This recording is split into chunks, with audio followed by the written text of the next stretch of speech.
ऐश्वर्या से निकाह के लिए आप तैयार हैं? ঐশ্বরিয়া রায়কে নিয়ে মুফতি আব্দুল কাভির নতুন মন্তব্যে শুরু হয়েছে আলোচনা সমালোচনার ঝড়।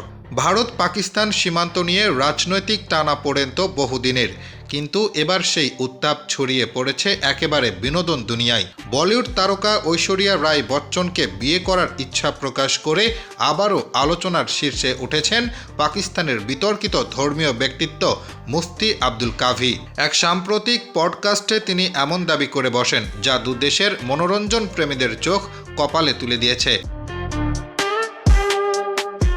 ভারতীয় মিডিয়ায় প্রকাশিত খবরে বলা হয়েছে, ওই পডকাস্টে মুফতি কাভি জানান, অভিষেক বচ্চন ও ঐশ্বরিয়ার দাম্পত্যে নাকি সমস্যা চলছে।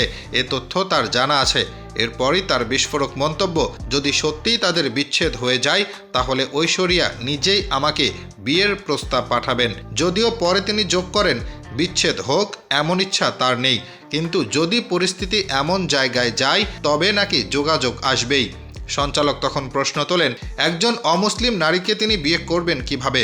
উত্তরে কাভি জানান, ঐশ্বরিয়াকে ইসলাম গ্রহণ করিয়ে তার নতুন নাম রাখা হবে আয়েশা। তার ভাষায়, ঐশ্বরিয়া রায় যদি নিজের নাম হিসেবে আয়েশা রায় লেখেন তা দেখলে আমার ভীষণ মজা লাগবে। মুফতি কাভি এর আগেও নানা মন্তব্যে বিতর্ক সৃষ্টি করেছেন।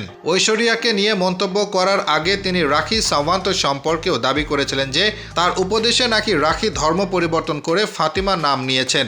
রাখিকেও বিয়ের আগ্রহ প্রকাশ করেছিলেন তিনি। নতুন এই মন্তব্যে তাই স্বাভাবিকভাবেই তাকে ঘিরে আবারও তৈরি হয়েছে তোলপাড়। আরও এমন আলোচনার পেছনে থাকা মানব মনস্তত্ত্ব কখনোই কম আকর্ষণীয় নয়। কে কাকে কেন টেনে আনছে তা বিশ্লেষণ করলে সমাজের অনেক অদেখা দিকও স্পষ্ট হয়ে ওঠে। Hasibur Rahman, daily our Bangladesh.